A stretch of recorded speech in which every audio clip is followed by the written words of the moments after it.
16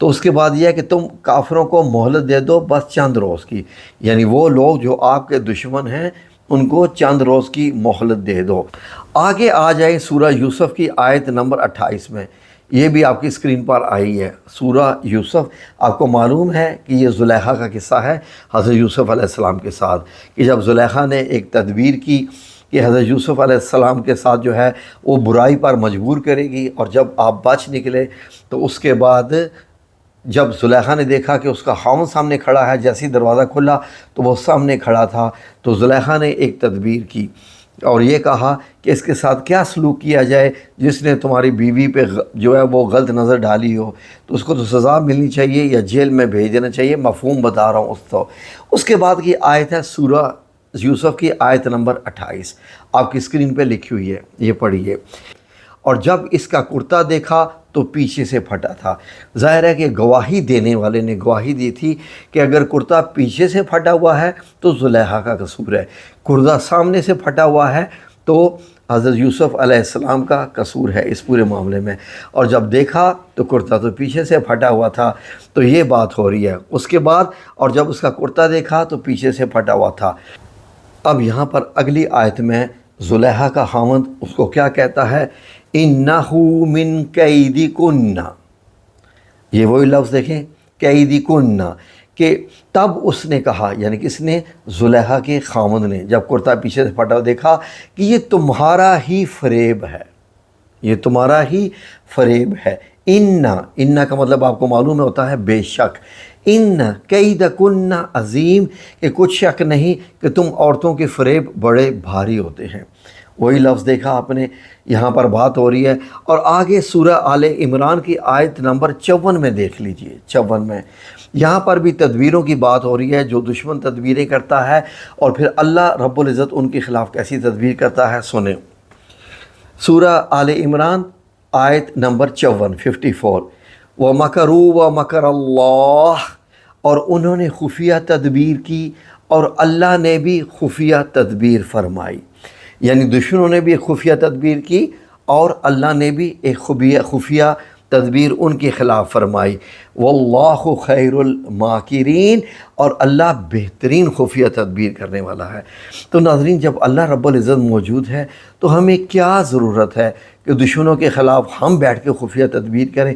کیوں نہ ان دو آیات کا سہارا لیں، ان دو آیات کا سہارا لیں، اور ان دو آیات کی وجہ سے ہم اللہ رب العزت کو اپنا کارساز بنائیں، تاکہ اللہ رب العزت ان کے خلاف خفیہ تدبیر کر کے ان کے سارے جو مکر ہیں، ان کے سارے جال، ان کی ساری چالیں، ان کی ساری جو بھی انہوں نے آپ کے خلاف تدبیریں کی ہوئی ہیں، اللہ رب العزت ان کو الٹا دے گا۔ اور 100% پڑھنا کیسے ہے یہ سن لیجئے۔ ان دو آیات کو آپ نے روزانہ فجر کی نماز کے بعد، جو لوگ 5 وقت کے نمازی ہیں وہ اس دنیا کے خوش قسمت ترین لوگ ہیں، وہ چاہیں تو 3 بار پڑھ لیں ہر نماز کے بعد، ان دو آیات کو 3 بار پڑھ لیں، اور کم از کم 7 دن ضرور پڑھیں، 7 دن۔ اور جن کی نمازیں مس ہو جاتی ہیں، جو بدقسمت سے بے نمازی ہیں، ان کو یہ والی آیات روزانہ 33 بار پڑھنا پڑیں گی، 33 ٹائمز، اول آخر درود شریف، کیونکہ آپ اپنے آپ کو اللہ کی حفاظت میں دے رہے ہیں اور دشمنوں کی تدبیروں سے محفوظ ہو رہے ہیں۔ تو یہ ڈاکٹر اسرار احمد صاحب نے ان آیت کے بارے میں فرمایا تھا کہ یہ مومن کا ہتھیار ہیں۔ قُلْ لَن يُصِيبَنَا إِلَّا مَا كَتَبَ اللَّهُ لَنَا، یہ آیتیں تو ہر شخص کو یاد کر لینی چاہیے۔ یہ 2 آیتیں بندہ مومن کے لیے بہت بڑا ہتھیار ہیں، بہت بڑا اسلحہ ہے۔ تو یہ آیات سکرین پہ لکھی ہوئی ہیں، آپ یہ دیکھ لیجئے ان آیات کے بارے میں۔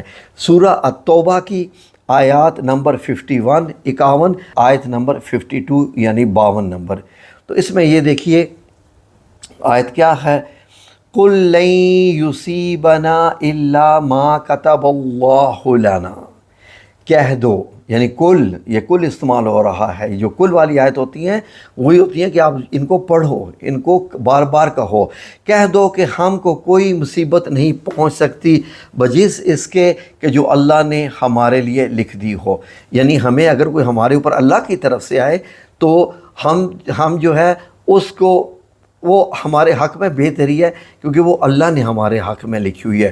ہوا مولانا، وہی تو ہمارا کارساز ہے، وہی تو ہمارا جو ہے وہ بہترین رب ہے، ہمارے لیے ہماری مدد کرنے والا ہے، وہی تو مددگار ہے۔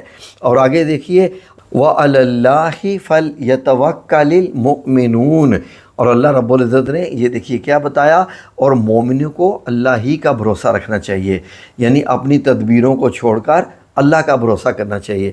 آیت نمبر 52 کا دیکھیے، قُلْ هَلْ تَرَبَّصُونَ بِنَا إِلَىٰ إِحْدَى الْحُسْنَيَيْنِ، یہ بڑی زبردست آیت ہے، غور کریں۔